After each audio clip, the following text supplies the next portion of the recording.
pour illustrer tout ce que nous venons de dire, les préventions, les préjugés, les contraintes, j'aimerais vous lire un petit texte de Coubertin que vous pouvez commenter. On doit conclure que le véritable héros olympique est à mes yeux l'adulte mâle individuel. Je n'approuve pas personnellement la participation des femmes à des concours publics, ce qui ne signifie nullement qu'elles doivent s'abstenir de pratiquer au grand nombre de sports, mais sans se donner en spectacle. Aux Jeux olympiques, leur rôle devrait être surtout, comme aux anciens tournois, de couronner les vainqueurs. Alors, laissons de côté couronner les vainqueurs, parce que je pense que ça mérite une question en soi.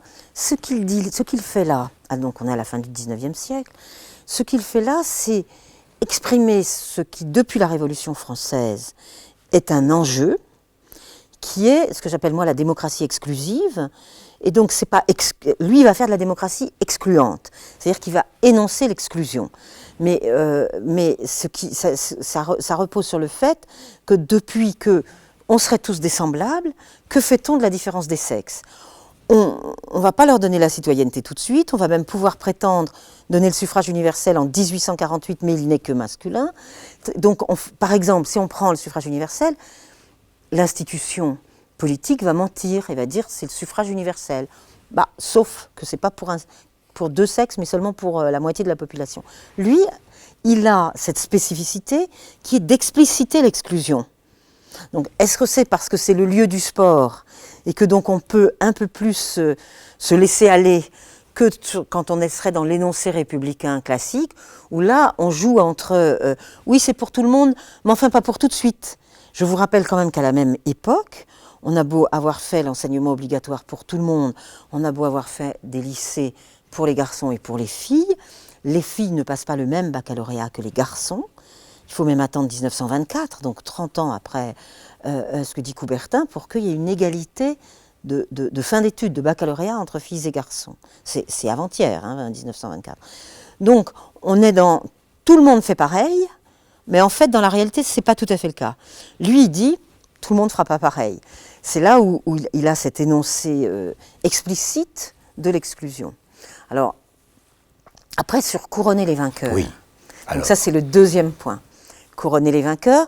Là, on est une belle image, là. Vous avez Athéna Niké en train de couronner l'as de la victoire qui couronne. Alors, c'est quand même un geste assez fort. Oui, alors, il peut être je pense qu'on peut prendre aujourd'hui, nous, au XXIe siècle, deux directions. Il y aurait la direction catastrophique d'aujourd'hui. J'ouvre ma télé et je vois des filles, si possible mignonnes, apporter un bouquet de fleurs aux vainqueurs.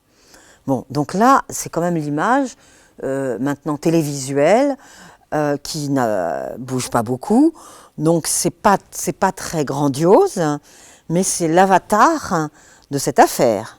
C'est une fille bien sexy avec son bouquet de fleurs.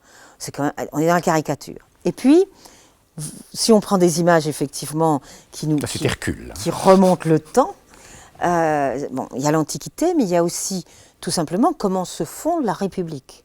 La République s'incarne par une image féminine et on a usé et abusé, mais bon, ça fait partie de notre histoire républicaine, de cet emblème féminin de la République. Donc je pense qu'à ce moment-là, Coubertin en tête, évidemment les choses de l'Antiquité, mais aussi le fait que le grand symbole républicain, c'est la Marianne. Donc, et c'est celle qui peut justement porter la couronne aussi. Donc c'est une reprise, disons, démocratisée de l'histoire antique.